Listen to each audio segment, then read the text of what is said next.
Alright students, here you can see I've worked on the front and the back of my pattern, and what we're going to do to create these ugly dolls is I'm going to walk you through the steps of our new finished patterns into what we're going to do to get to stitch this onto fabric.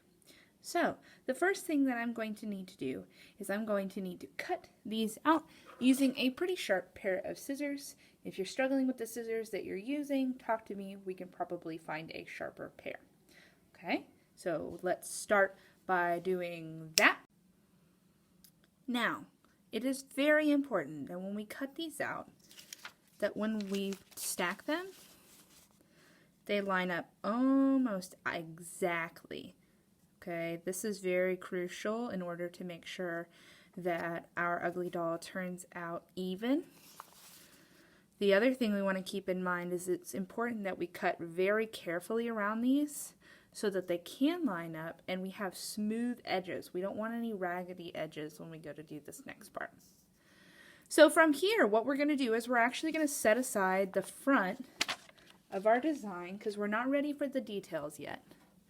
And we are instead going to get out the base fabric that we're going to be using. Here, I have two pieces of felt that I'm going to stack together.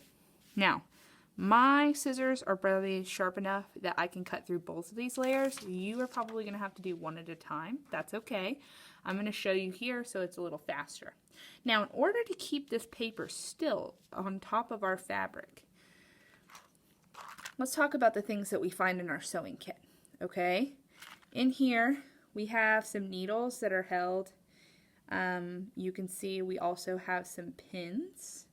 Okay, we're going to use these needles and these pins. But for starters, I'm going to need 3 or 4 pins to be able to pin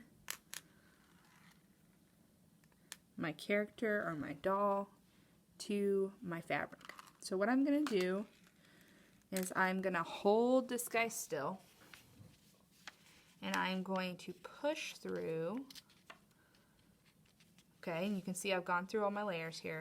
Push through, and then you're going to push up. This can be tricky to start with. You can see it's secure on this side and it's holding that paper firmly to the felt.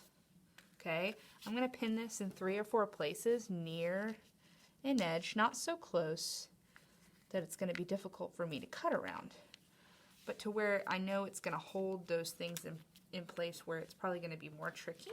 So if you have like a long arm or a tail, okay, in this case, I'm going to focus near the feet. Be careful. It is easy to poke yourself if you're not paying really close attention to what you do. So I'm going to push through, down, push up, the opposite direction, poke it through. Okay, once again, sharp pair of scissors. And I am going to cut this guy out.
Okay, some things that I want to talk to you about here. Okay, some things I noticed along the way when I was doing this. There are problem areas that are going to be trickier for you than others.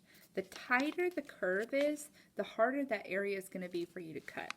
It's really important that you cut up to the edge, but not over the edge in these areas, because you will end up doing this more than one time, and you want to make sure your pattern doesn't change along the way, so do your best not to cut into the pattern. Now, these areas you may have noticed, instead of cutting around the entire thing and turning my scissors in and out of it, instead I cut into that section from both sides to a stopping point, and that made it a little bit easier to cut those sections out. Now, it's not going to turn out perfect. Don't expect it to. Remember, we are making an ugly doll after all. So, that being said, our next steps is we're going to pull these pins out and see what we have to work with here. If you see areas that need touching up, you're welcome to try and cut those. Just be sure that both pieces are the same. So what I'm going to do with these pins is they're going to go back in their same spot, and notice I'm doing the same thing that we did here, where I'm pushing in and then back up and out. Down, in, watch your fingers. And then one more. And again, you're going to end up cutting this twice. I cut it once, which probably made it a little trickier for me to cut through. But we ended up with a pretty decent looking start to our ugly doll. Okay, this guy needs to go back in its original container. Okay, and then I'm going to look for any areas that I might need to touch up. Like right here, I'd like to even that out. Again, do it on both pieces after you get them both cut out. Don't try to adjust one without the other. Some other things you might have noticed, making sure that your piece of fabric is flat as you're cutting is really important. Otherwise it can curl up and you may end up cutting a piece in an area that you don't need to. So just be mindful of that. This is a little tricky at first. Okay? But I think I'm pretty happy with that overall. This is what I'm going to go with. So now I have my two pieces, which make up the front and the back of my ugly doll. Okay, so the next thing that I'm going to do is I am going to get these two pieces of fabric pinned back together. Okay, this is going to be a really important part. Now you may remember in the original design that I left these two dots here so that I have a space to fill this ugly doll with stuffing when I'm finished. You want to make sure that's on like a broad edge, not somewhere where you have a lot of detail, okay? Definitely somewhere where you have a larger chunk of space and it's uninterrupted by some busyness like what I have here. This would be a terrible spot to try and fill and then sew back. You definitely want to get the sewing out of the way in these trickier parts while this piece is still flat. So, that being said, I'm going to keep that in mind as I'm stitching. And once again, I'm going to pin these two together, making sure they're right in alignment. I don't want them to be off track or the whole thing will be a mess. So this, when we pin these, I like to pin to where the needle is pointing towards the inside of the monster, and the reason that I'm doing that is so that as I'm stitching around the edge, I'm less likely to poke myself.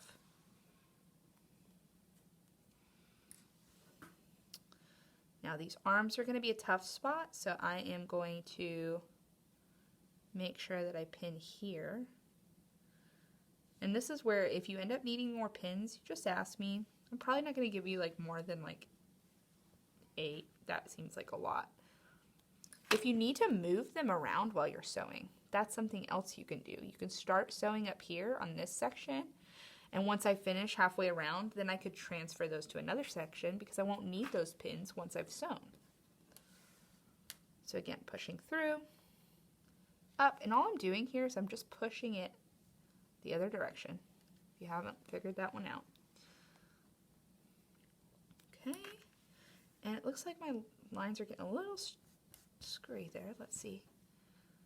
Careful, felt does like to stretch, so this is why it's really important we pin everywhere.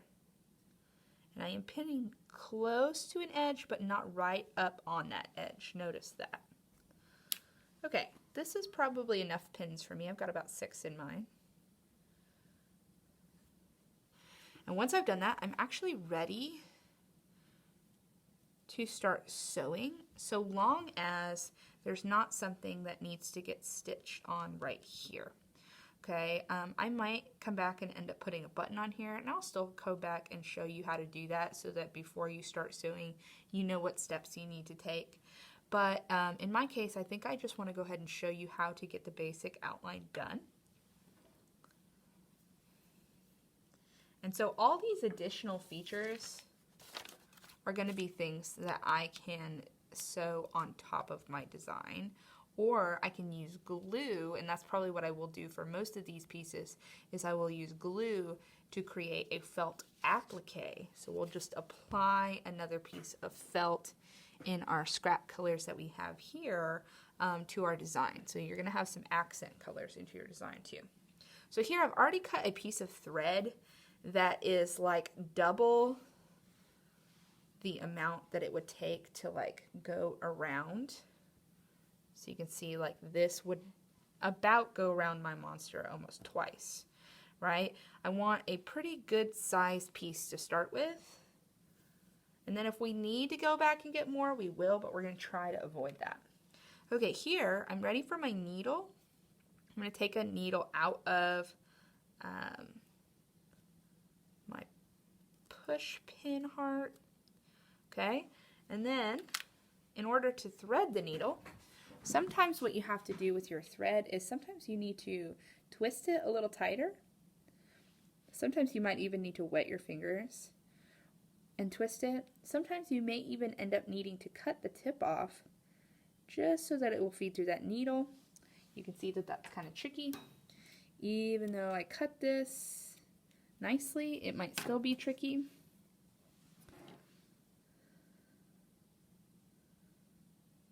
So look here, you can see I'm feeding that up through the needle. Now, this can be very tricky for some people, and especially if you have difficulty seeing. So sometimes I like to use a little hot dog method. What does that mean? I'm going to take one of these little tiny pieces of paper that are in my kit, pretend it's a hot dog bun. Place your thread down in there almost like it's a hot dog. Squeeze it shut. Use this to feed the thread through your needle by guiding the corner of that through, and then you can pull. I think this one might be a little too small. Let me try another one here. These work better for the plastic needles. So I've got my hot dog. Feed it through. You can see how that's a little easier to get it started. And then you can pull that piece all the way through, holding it tight, and now my thread is through the needle. Okay, I'm only going to pull to where there's a little bit of overhang like this. I do not need to pull it all the way down. I'm going to set that on my piece of fabric here. And at the other end of my needle, I'm going to make an overhand knot. Now, don't overthink this. All I'm going to do is wrap it around my fingers to make an X. So just loop it around your fingers.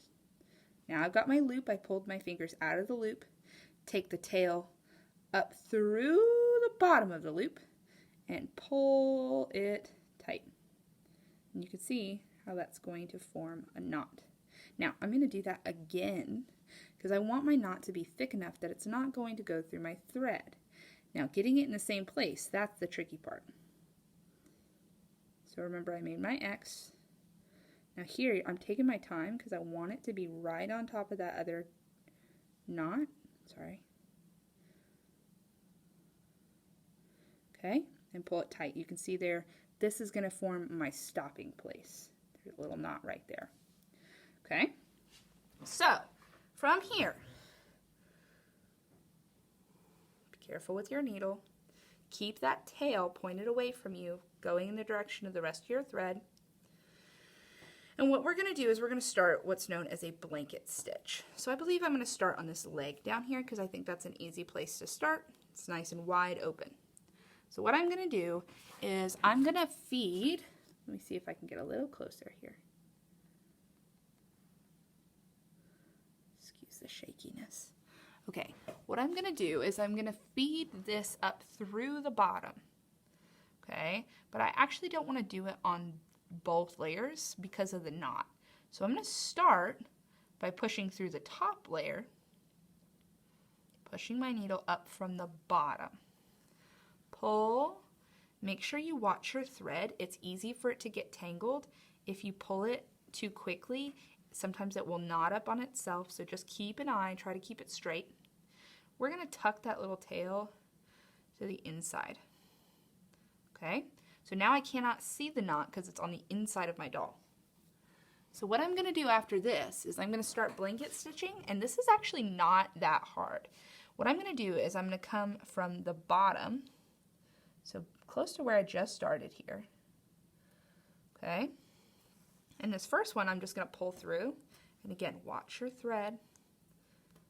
That's something you got to look out for. Don't let it tangle itself. Okay, and this we're just going to let it pull tight. Not super duper tight. Okay, we don't want it to stretch the fabric, just tight enough to hold it. Then, every stitch that follows this is going to come up from the same side. So it's always going to start right here on the bottom. We want to come over just a little bit, about a stitch length, and about the same distance in. We're going to pull here, but notice I'm going to put my finger in that space to where it forms a loop around my finger. Okay? From here, I'm just going to take my needle back through that same thread. I'm just going down from the top, bloop, into the hole. Pull your thread. And now here, you can see that thread is coming across the two edges, and that's going to help form a nicer seam all the way around the outside. So the same thing goes here. I'm going to come over about the same distance and about the same distance in. If you see that you've poked up too far or you're like way off over here, that's okay. Before you pull your needle through, readjust until you're happy. Don't poke your fingers. Okay? So again, pull, pull, pull. Don't let your needle cause your thread to get knotted. So here I have a loop. Go back through the loop. Pull, pull, pull, gentle, nice and slow. Okay, pulling it tight. And I'm going to continue this all the way around. One more time. From the bottom, same length across, same stitch size every time. It's going to make it look a lot nicer. Okay, we pull, pull, pull. There's a loop. If you're afraid that you're going to miss it, hold your finger in there. Pull it through. And the last thing I'm going to say here is, let's say you accidentally miss the loop. Let's say I pull too quickly and I go, ah, no loop. Okay, look at the back. Grab that stitch. Okay, there's my loop. Put the needle through the loop. Just got caught on the table. Okay. And I am literally just going to keep doing this all the way around. There's a blanket stitch. That's what it looks like from the side. This looks like the same thing on the back. All the way around except for the space where I said I was going to leave it open for stuffing.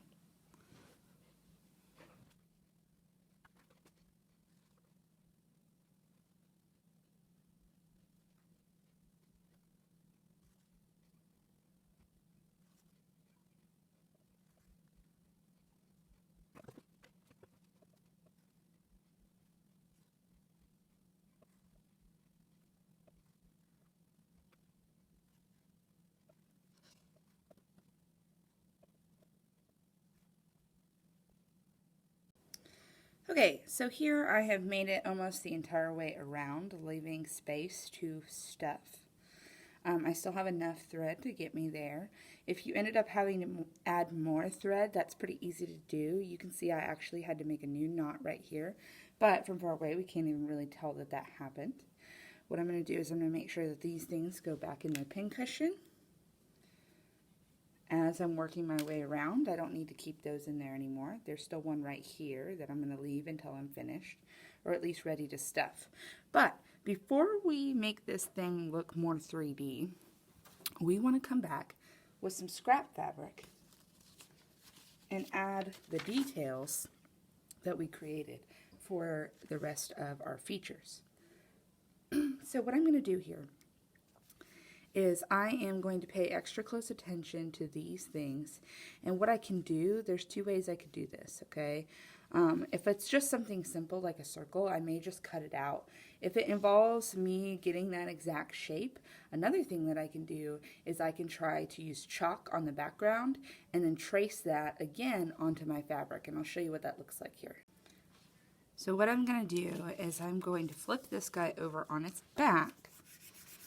And in the areas where I know that I'm going to need that line, I am going to trace on top of it pretty heavily with a piece of chalk or chalk pastel.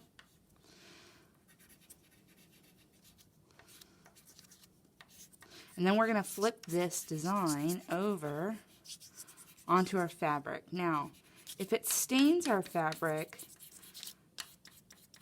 with this color, because I'm going to have to get white as well, what I can do is I can keep in mind that it's going to be on the back. So if I actually end up needing to draw on the front of my design and then reverse it, I can do that. And if that doesn't make sense, talk to me, I'll help you. Get that chalk out of the way. Okay. So here I want 2 eyeballs. So instead of tracing both of them, what I might do is I actually think I'm going to fold this over to where I have a big enough section on both sides of my scrap fabric, flip this over onto it, and then use my pencil, pushing pretty firm, not so hard I'm going to poke a hole. Notice I'm kind of tilting my pencil.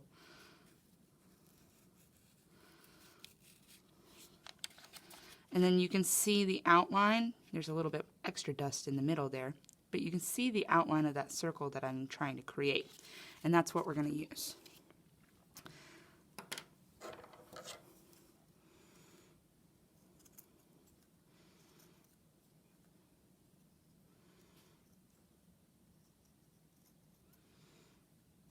And remember, if you want to make things that are the exact same size on both sides, stacking your fabric is a good way to do that. The tricky part therein lies cutting after you've stacked it.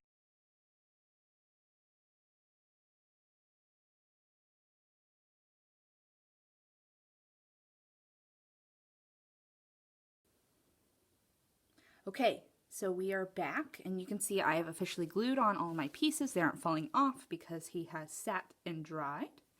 So what I'm going to do now is I'm going to stuff it. You can see I've left this space here at the bottom, and I still have thread and a needle attached to this because after I finish stuffing him, I'm going to finish sewing him up with that blanket stitch we learned. So please ignore my scary art teacher hands and check it out. This material right here is called polyfill, and polyfill is like the fluffy stuff that they might put inside of any of your own stuffed animals, or maybe even inside a quilt or something, very similar to batting. So we're going to use this material and we're going to put it inside. When I use this, I don't want to fluff it up too much because as this thing exists over time, it's going to compress on itself and lump together a little bit more, and that could deflate your stuffed animal. So we are going to stuff our little ugly doll here. I'm going to reach, and actually probably use a little less, just because I don't want to stretch out my seam here, and I'm going to fill the bottom of that. Notice here what I'm doing is I'm using my fingers on the inside, and I'm just tucking it into all of those corners. I'm going to start with the place that's furthest away from me first. Okay. So I feel like that part is pretty decently full. I could probably pack a little bit more into this eye. I want it nice and fluffy. You can see the thickness that we have here. Take a little more. Stick it right on in there. Okay. A little bit more. Back in there. Now here I'm going to try and fill out the arms. If this is too tricky to do with your fingers, like let's say you have a really small place, what you could do is you could take the back end of your needle if you're really careful, or a pencil, and push that down into those spots. And I actually think I'm going to grab something to do that with really quick. So here I just have the end of a paintbrush. This will work too. Okay, whatever tool you have. And I'm just going to try and push some of that fluff into, you can see it coming out of that stitch right there. That's okay. And it's only going to hold what it's going to hold. So if it decides it's not going to have a whole lot in there, that's okay.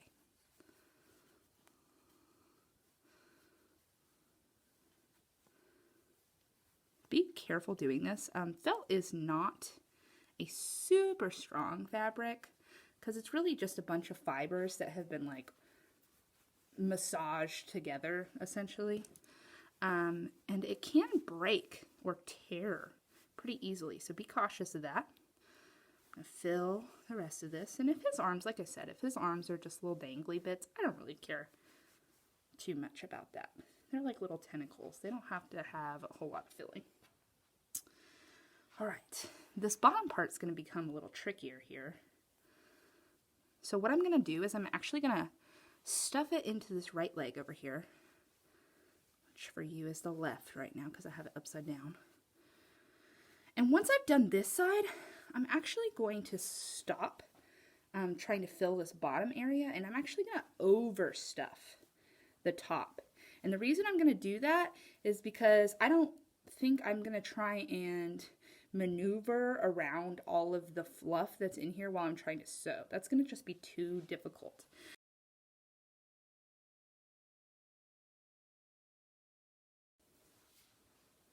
Okay. So now that this part has been stuffed and even overstuffed, I'm going to make sure that that fiber stays out of the way, that polyfill. I'm going to pinch this together.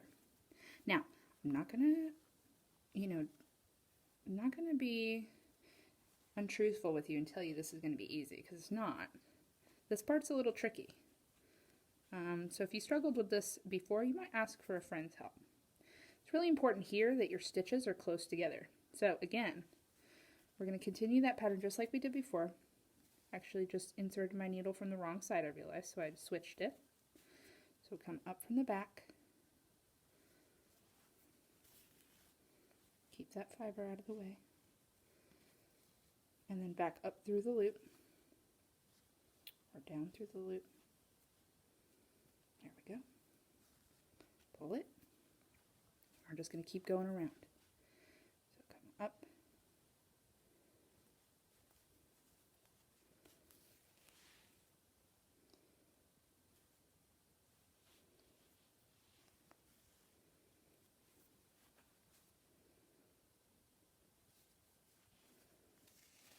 Up from the back, through the loop.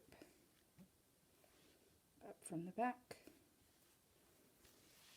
through the loop. Again, keeping your stitches really close together at this point. If they're not, things are going to come apart on you.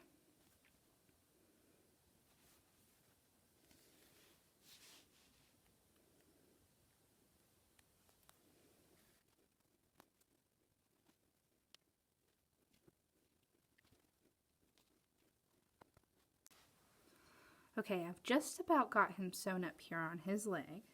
You can see I actually had to reattach a little bit more thread because I ran out at the last second because I kept breaking my thread, so don't think it just happens to you. I'm going to push up through the back, go back through the loop. Okay, I'm not worried about that little piece that's there. Oops, through the back, back through the loop from the front. Loop this around, and I'll show you how we finish it off.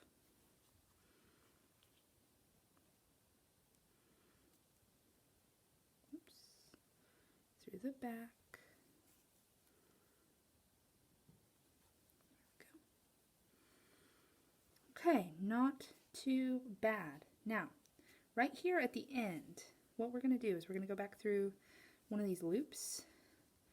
We're actually going to go back through the fabric as well. You don't have to go through both layers. If you look right here, I'm actually coming through just one on the back side. And before I go and pull this all the way, I'm actually going to go back through the loop, and that's going to create a knot. I'm going to do it again. I'm going to go back through this same thread right here, pull, and then go back through that loop one more time, double knot. Okay, right here we're going to snip it.